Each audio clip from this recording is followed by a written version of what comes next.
Once bathed with attention, washcloths, soap, and even toys have all done a disappearing act. One sponge outperforms them all. The SpongeBob sponge comes filled with soap. Just wet and wash. You can use it over and over again. The soap is built in. SpongeBob is bringing back the bath. There's soap and happiness in every bubble. I don't have to be asked to take a bath. Bath time's a blast! For $14.99, you can get 2 SpongeBob SquarePants soap-filled sponges. You must be 18 or older to order. The number to call is 1-800-593-6685. That's 1-800-593-6685. Or you can go to SpongeTechTV.com/SpongeBob.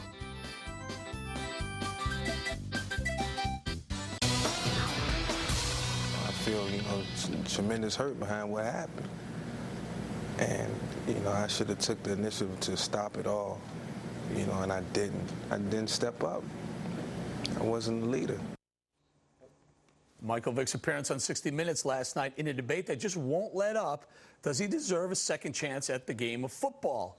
Today, the New York Post, which is owned by the parent of this network, came to Vick's defense. Believe it or not, I don't believe it, saying Vick did his time after a dogfighting incident and deserves another shot. Our guests, 2 diehard Philadelphia Eagles fans, Marissa Scully and David Bree. Marissa, you're in Philadelphia. I want to start with you. Diehard Eagles fans, I heard you had season tickets.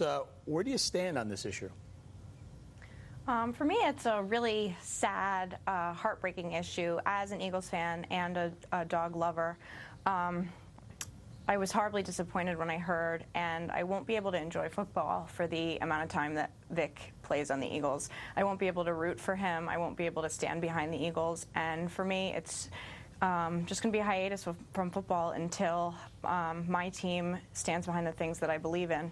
Hey, but Marissa, you won't even go to a game even if he's not playing, if he's sitting the bench?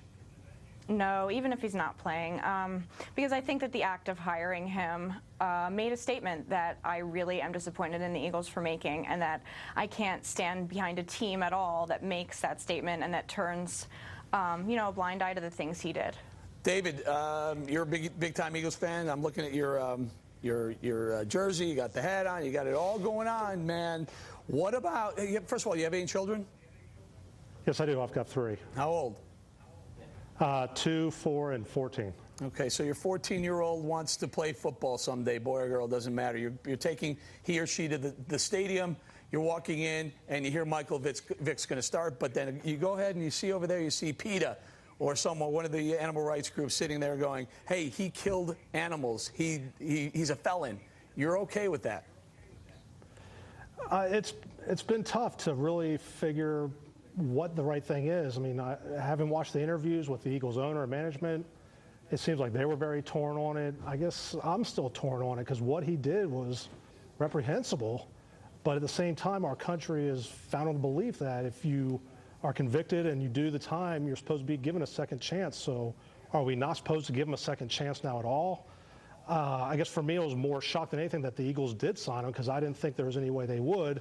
First off, because the Eagles have shown they're a high-character team. And secondly, I still don't understand where Michael Vick fits in, because we're pretty well set at quarterback already. Marissa, what about you? You have kids? You have children? No, I do not. All right, so this is just you. This is just your love for dogs. Some would say, I'm going to give you the devil's advocate here, some would say, what's the difference? I mean, you see a cockroach running across the studio here, you step on it, you kill it. Some people hunt game to put on their wall. What's the difference? He killed an animal. I mean, it's not exactly killing a human.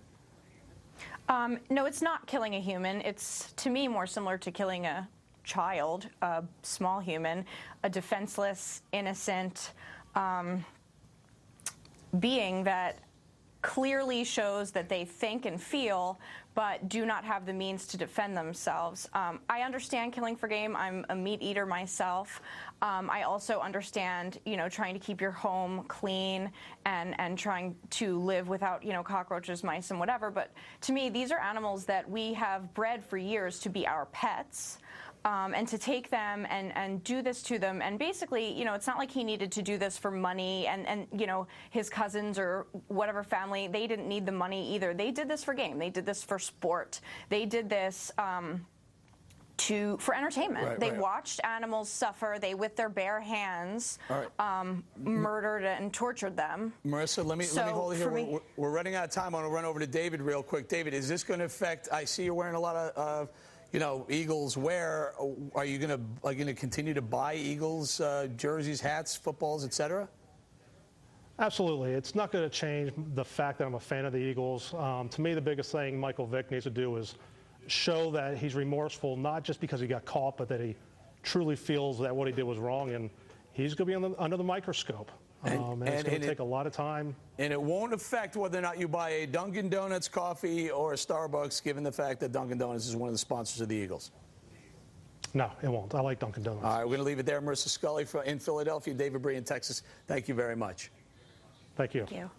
All right, tough enough to run a dogfighting ring, but soft enough to shed a few tears about it. Michael Vick mentioned in his interview last night on 60 Minutes that he cried so many nights, quote unquote, in his prison cell. Now, don't we have evidence of Vick crying? But we don't have evidence of Vick crying, but we do have video of some other tough guys weeping on camera. One of those tough guys, Pablo Torre from Sports Illustrated, joins us now to rank the top emotional athletes. I've cried many times before myself, many nights.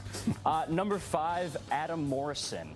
In 2005, 2006, was the second best college basketball player toe to mid-major Gonzaga all the way to the Sweet 16.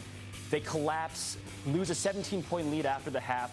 You see him on the ground, crying, weeping. He's helped up by his opponents at UCLA. Maybe one of the most honest acts in sports history, a guy who just wanted it so badly that he wasn't afraid to weep.